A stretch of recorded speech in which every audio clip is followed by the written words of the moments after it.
Assalamualaikum warahmatullahi wabarakatuh. Perkenalkan, saya Lucia Akilah dari kelas STR2B Keperawatan. Pada video kali ini saya akan menjelaskan tentang sistem persyarafan di otak yang berkaitan dengan emosi dan respon terhadap stimulus, serta hormon yang berhubungan dengan perilaku manusia.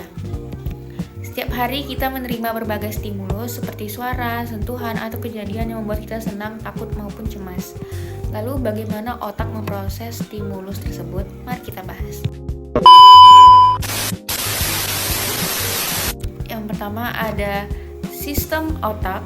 Beberapa bagian otak berperan dalam menerima dan mengolah informasi serta menghasilkan respon. Pertama, talamus, yang berfungsi menerima dan meneruskan informasi sensorik dari indera ke bagian otak lainnya. Kemudian amigdala, yang berperan dalam pengolahan emosi, terutama rasa takut dan kewaspadaan terhadap ancaman. Selanjutnya, hipotalamus, yang membantu mengatur respon tubuh dan berhubungan dengan sistem saraf otonom serta sistem hormonal. Ada juga korteks prefrontal yang berperan dalam berpikir, mengambil keputusan, menilai situasi, dan mengontrol respon emosional. Terakhir ada hipokampus yang berperan dalam memori dan menghubungkan stimulus dengan pengalaman sebelumnya. Jadi bagian-bagian tersebut saling bekerja sama dalam mengatur emosi dan respon terhadap stimulus. Next, yaitu ada contoh respon terhadap stimulus. Sebagai contoh, kita tiba-tiba mendengar suara yang sangat keras. Suara tersebut diterima oleh telinga dan informasinya diteruskan ke otak melalui talamus. Kemudian amigdala membantu menilai apakah suara tersebut merupakan ancaman jika dianggap berbahaya. Hipotalamus dapat mengaktifkan respon tubuh. Akibatnya, kita bisa mengalami jantung berdebar, napas lebih cepat, berkeringat, tubuh tegang, dan merasa takut atau kaget. Setelah mengetahui bahwa suara tersebut ternyata tidak berbahaya, korteks prefrontal membantu kita menilai situasi sehingga tubuh menjadi lebih tenang. Jadi, stimulus diterima oleh indera, diproses oleh otak, kemudian menghasilkan respon emosional dan respon tubuh.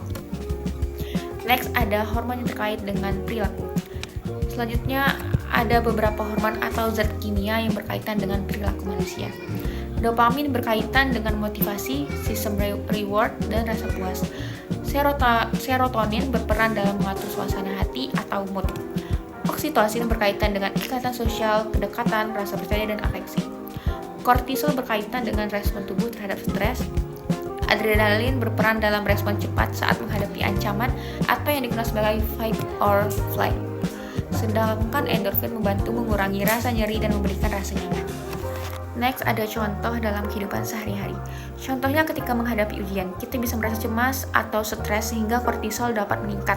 Ketika mendapatkan nilai bagus atau pujian, kita merasa senang dan termotivasi. Hal ini berkaitan dengan sistem reward dan dopamin. Sedangkan ketika berkumpul dengan teman atau keluarga, rasa dekat dan nyaman dapat berkaitan dengan oksitosin. Jadi, emosi dan perilaku kita dipengaruhi oleh kerjasama antara otak, sistem saraf, hormon, dan neurotransmitter. Terakhir, kesimpulannya, otak berperan penting dalam mengatur emosi dan respon terhadap stimulus. Bagian seperti talamus, amigdala, hipotalamus, korteks prefrontal, dan hipokampus bekerjasama dalam mengolah informasi dan menghasilkan respons. Selain itu, dopamin, serotonin, oksitosin, kortisol, adrenalin, dan endorfin juga berperan dalam perilaku, suasana hati, motivasi, stres, dan interaksi sosial. Demikian penjelasan dari saya. Terima kasih sudah menyimak. Saya akhiri. Wassalamualaikum warahmatullahi wabarakatuh.